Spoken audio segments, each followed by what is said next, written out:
Hello students, welcome to study केंद्र। आज हम क्लास 8 का इंग्लिश लेसन 5 पढ़ाने वाले हैं, जिसका नाम है 1 2 3। ये कहानी है। इस कहानी से हमें सीख मिलती है कि घमंड व्यक्ति को अवास्तविक बना देता है और व्यक्ति सही गलत को नहीं समझ पाता है, जिससे वे अधिकतर गलती कर देते हैं।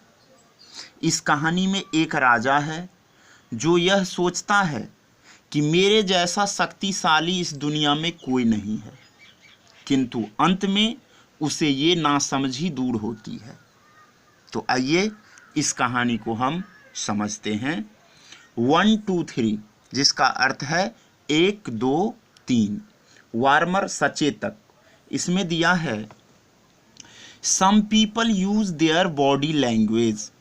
कुछ लोग अपने शारीरिक भाषा का प्रयोग करते हैं। फॉर एग्जाम्पल, ईजी जो लिखा हुआ है इसका फुल फॉर्म होता है एग्जाम्पली ग्रेसिया, जिसका अर्थ होता है उदाहरण के लिए। फॉर एग्जाम्पल, जैसे फिंगर उंगली का प्रयोग करते हैं। जब बॉडी लैंग्वेज का प्रयोग करते हैं ना लोग, तो उंगली का प्रयोग करते हैं। आइज मीन्स आँखें, फेशियल एक्सप्रेशन चेहरे की अभिव्यक्ति, ठीक है। जैसे कोई व्यक्ति क्रोध करते हैं तो चेहरा से पता चल जाता है कि ये व्यक्ति क्रोधित है। जैसे जिस व्यक्ति को बोलना नहीं आता है वो क्या करता है, उंगली से या आँख से किसी वस्तु पर इशारा करके वो बताता है, ठीक है।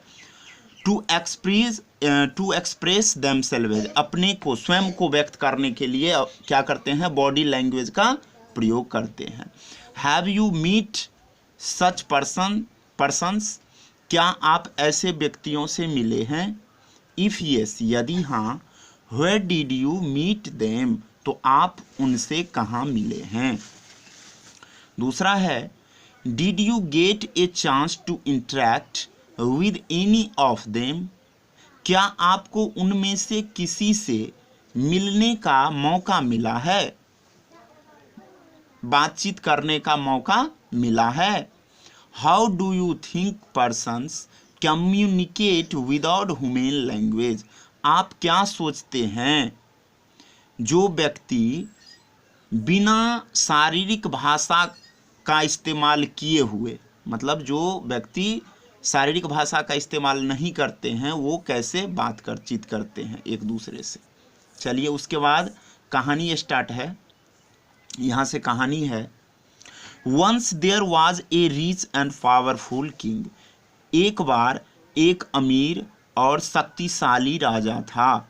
ही थॉट, वह सोचता था कि no one in the world was as powerful as he was, कि इस दुनिया में मेरे जैसा शक्तिशाली कोई नहीं है। But he told no one about it, किंतु उसने इसके बारे में किसी को नहीं बताया। One day he began to wonder whether other could guess what he was thinking, एक दिन उसने सोचना शुरू किया कि क्या जो मैं सोच रहा हूं उसका अनुमान कोई लगा सकता है, मतलब मेरे अंदर जो बात चल रही है उसका अनुमान कोई दूसरा व्यक्ति लगा सकता है, उस राजा ने सोचा। So he called all his officers and servants, इसलिए उसने अपने सभी अधिकारियों और नौकरों को बुलाया। And ask them to tell him, और उसे कहने के लिए कहा। क्या कहने के लिए, what thought was in his heart, कि मेरे मन में क्या विचार है, मतलब मेरे मन में क्या विचार चल रहा है उसका अनुमान लगाने के लिए कहा।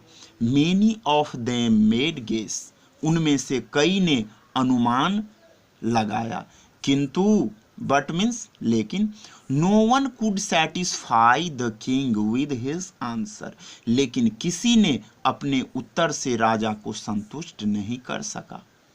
Then the king ordered his minister to find someone, तब राजा ने अपने मंत्रियों को ऐसे व्यक्ति को पता लगाने का आदेश दिया who could guess his thought, जो उसके विचारों का अनुमान लगा सके। He gave the minister exactly a month's time to find that person. उसने मंत्री को ऐसे व्यक्ति का पता लगाने के लिए ठीक 1 महीने का समय दिया। The minister searched everywhere. मंत्री ने प्रत्येक जगह खोजा, but he could not find anyone. किंतु उसने किसी को नहीं पता लगा पाया, किसी को नहीं खोज पाया। Who could guess the thought in the king's mind?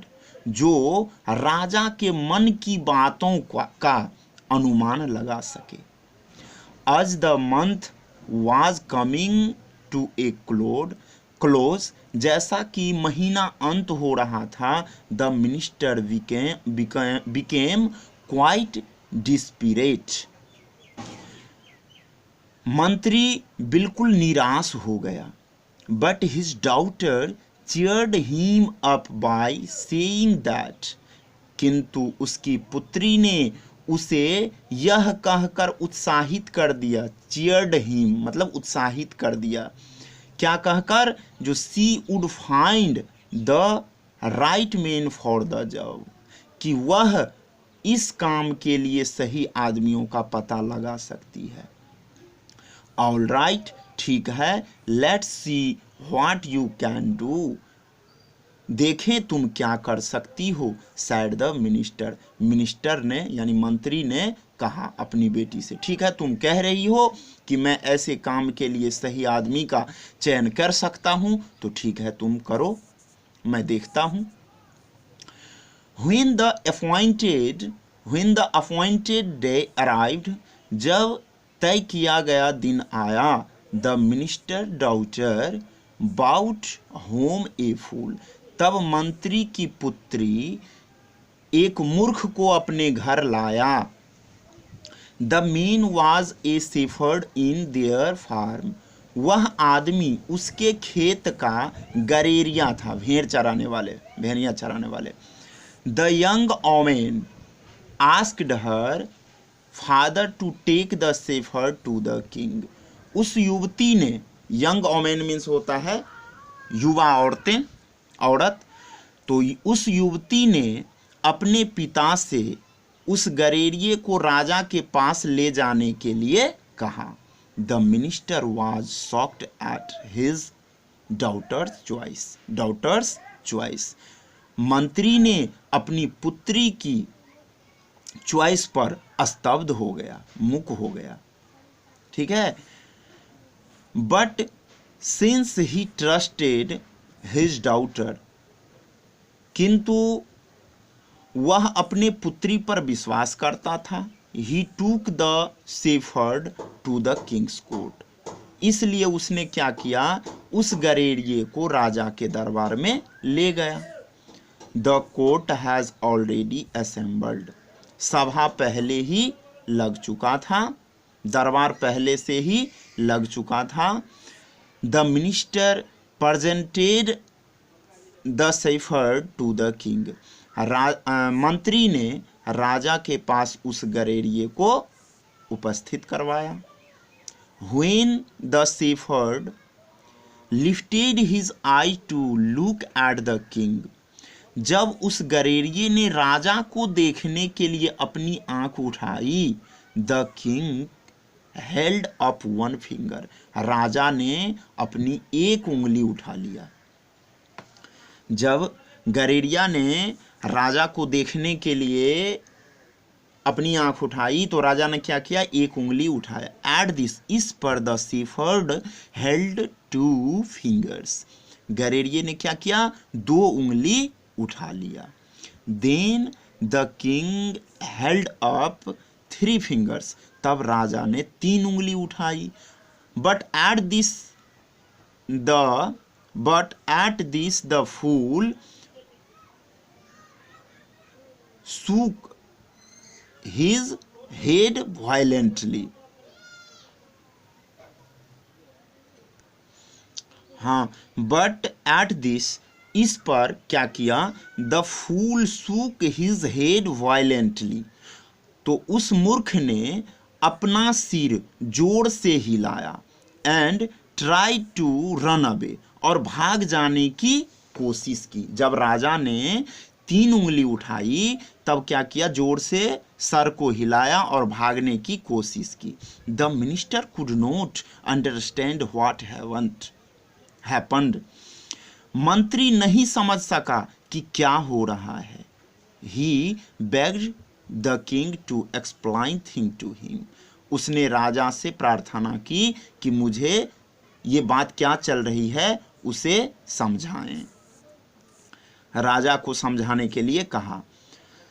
When I held up one finger, said the king, राजा कह रहा है, राजा ने कहा कि जब मैंने एक उंगली उठाई, he asked the man, I asked the man whether I alone was king, तब मैंने उस आदमी से पूछा कि क्या मैं ही राजा हूँ, मैं ही एक राजा हूँ।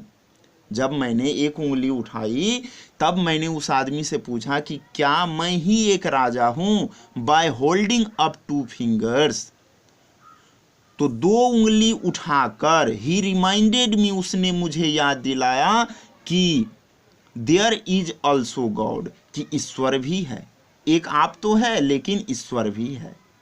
Who is at least as powerful as I am, जो कम से कम मेरे इतना शक्तिशाली है। देन आई आस्क्ड हिम, तब मैंने उससे पूछा, विदर देयर वाज ए थर्ड, क्या कोई तीसरा भी है।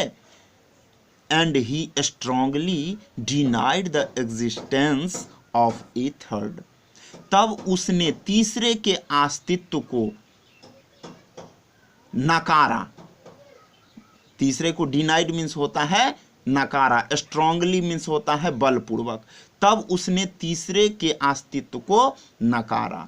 This man really read my thoughts, इस आदमी ने वास्तव में मेरे विचार को पढ़ लिया है। राजा कह रहा है, जो इस आदमी ने वास्तव में मेरे विचार को पढ़ लिया है। आई हैव बीन थिंकिंग, मैं सोच रहा था कि आई अलोन वाज पावरफुल, कि केवल मैं ही शक्तिशाली हूँ। But he has reminded me, किंतु उसने मुझे याद दिलाया कि देयर इज ऑल्सो गॉड, कि एक ईश्वर भी है जो कम से कम आपके जैसा शक्तिशाली है, बट नो थर्ड, लेकिन कोई तीसरा व्यक्ति नहीं है। ठीक है, तो ये स्टोरी समाप्त हुई। Thanks for watching.